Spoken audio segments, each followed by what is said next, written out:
Go. What's up, guys? It's Frank from the DOW, Disciples of Wrestling. Even though we barely have any people that reply and do things in the group anymore, I figured it was time for me to come back and drop another podcast. So here I am. And, I wanted to start things off, and I wanted to talk about how WWE plays favorites a lot with Brock Lesnar. He failed his he got caught for I guess for like anabolic steroids. UFC suspends him. WWE doesn't do anything. They let that go. A lot of people in the locker room are pissed off about it, even though nobody revealed any names of who they are and what they said and things like that. But I know from what I've read that the locker room is pissed off regarding what happened, and rightfully so, because Brock Lesnar is able to do whatever he wants. He never gets in trouble. He never gets disciplined, and it's basically Brock's way or the highway. And the promo that he did on Raw with Heath Slater when he said that he doesn't give a shit about his kids was unscripted, and he didn't get in trouble for saying that. Not that I care anyway. I thought it made the promo a million times better than what it was, but again, he's able to do anything he wants. He doesn't get into trouble, and that's I mean, I feel like he should get disciplined a little bit, but I guess if you're trying to build him up to be something that's a little out of control, then I guess it makes sense if you don't want to do that. Whatchamacallit? What was I gonna say? Oh, okay. So I'm gonna move forward, and a lot of people were hyped when the Bullet Club came into WWE, Anderson and Gallows. I don't see what the hype is about them. I don't like them. I think they're boring. I think their gimmick is absolutely terrible. Look, this is 2016. It's not the 1990s anymore, where you want guys to dress up and have gimmicks and think that making jokes about crushing some guy's balls and dressing up as doctors and putting eggs in jars and into microwave that are supposed to resemble ball sacks and they explode is supposed to be funny or entertaining. It's not. It's not. A majority of the WWE universe and fans are above the age of 20, and they don't think it's funny or entertaining. We just think it's retarded and stupid, and a fucking toddler could have thought of something like that.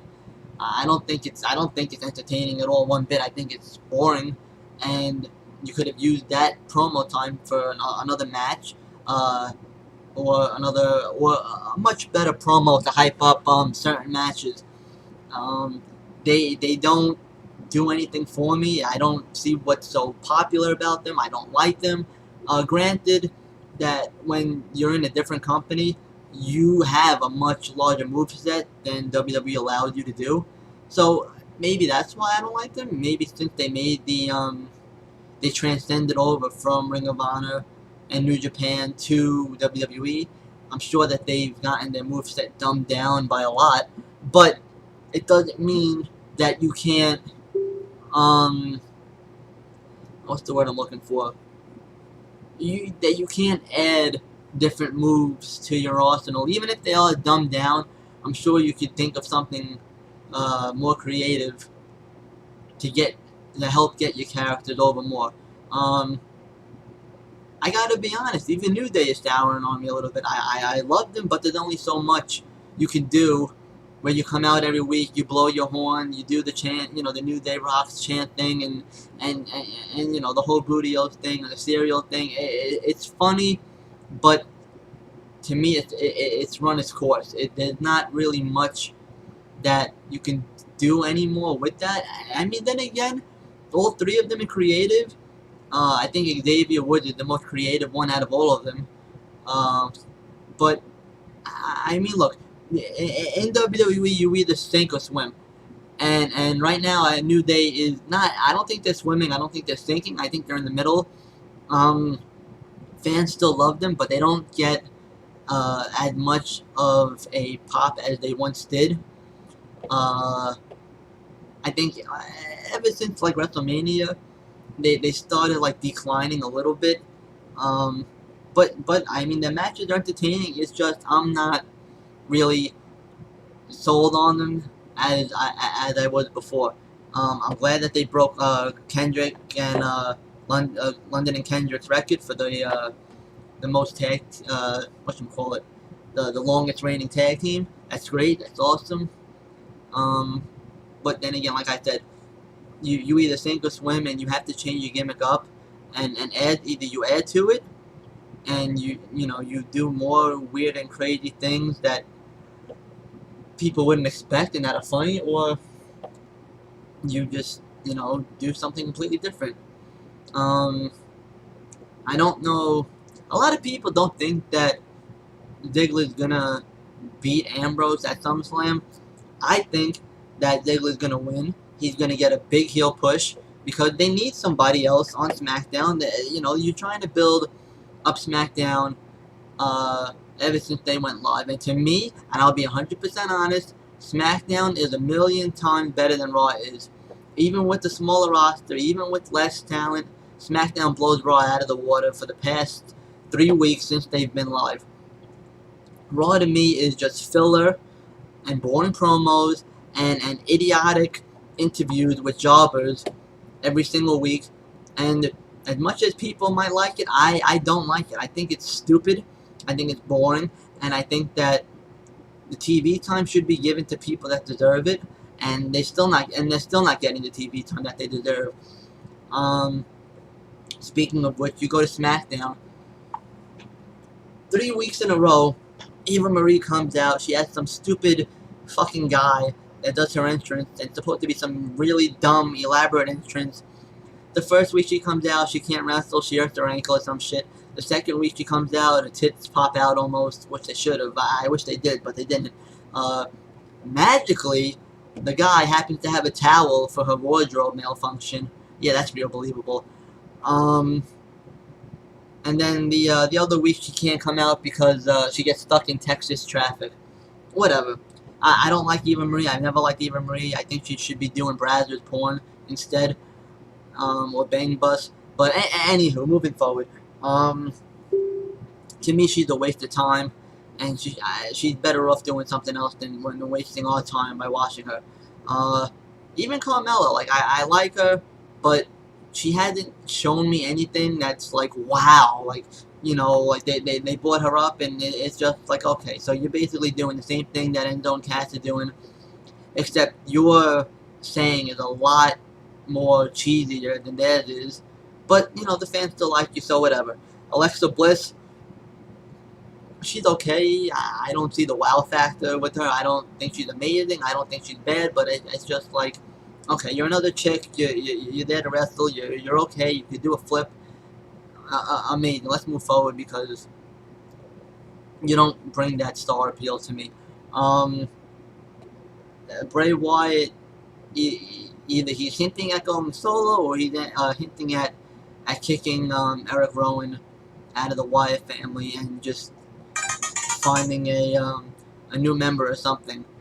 I don't really know what's happening with that. I hope Bray gets his single push because he deserves it.